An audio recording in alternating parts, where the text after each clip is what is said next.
Sir బండి అనంతపూర్లో 10 గంటలకు దొరుకుతుంది. నెల్లూరు పదానికి 4 గంటలు వచ్చినాం. 4:20 కల్లా జరిగింది సార్. లారీ అయినా ఇక్కడ ముందుకు వచ్చేసిన స్కూల్కి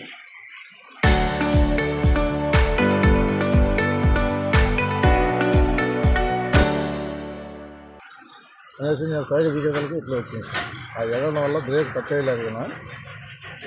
బ్రేక్ టచ్ చేసింటే ఇక్కడ ఆగిపోతుంది కానీ అది సార్ జరిగింది. 2 మంది ఉన్నారు సార్. దెబ్బలు 3 లైట్గా దెబ్బలు అంటే అతను పోయినారు. సార్ ఫోన్ చేసినా బాబులు ఎవరో దెబ్బలు తగిన కాకుండా వాళ్ళు దేవుడిని బస్సులో వెళ్ళిపోయినారు సార్.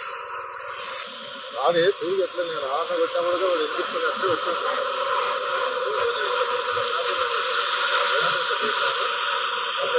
లారీ ఆపోజిట్ వస్తాను సార్.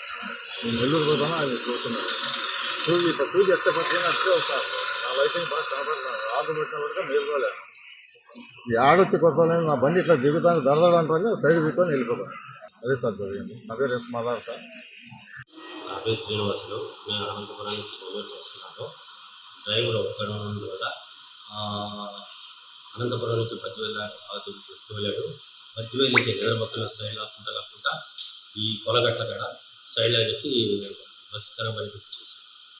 అందరికీ నమస్కారం అండి. నా పేరు రాములు. Motor vehicle inspector. ఈరోజు 4:20 గంటలకు తెల్లవారుజామున కోటగడ్డ దగ్గర ఆర్టీసీ బస్సు ఒక బండిని ఓవర్టేక్ చేయబోయి సైడు పడిపోయింది. అందులో 20 మంది అనంతపూర్ నుంచి నెల్లూరు బయలుదేరారు. అందులో ఇద్దరికి వైఫ్ అండ్ హస్బెండ్కి స్మాల్ దెబ్బలు తగిలినాయి. అందువల్ల ఈ నైట్ పూట డ్రైవ్ చేసే ప్రతి ఒక్కరికి మేము తెలియపరచేదనగా కంపల్సరీ డిప్పర్ కొట్టుకుంటూ, అలాగనే ఎక్కడన్నా నిద్ర వస్తే సైడ్ ఆపేసుకుని బండి నిద్రపోవాలి. అంతేగాని కొద్ది ముందుకు వెళ్దాం అని ఆలోచించొద్దు.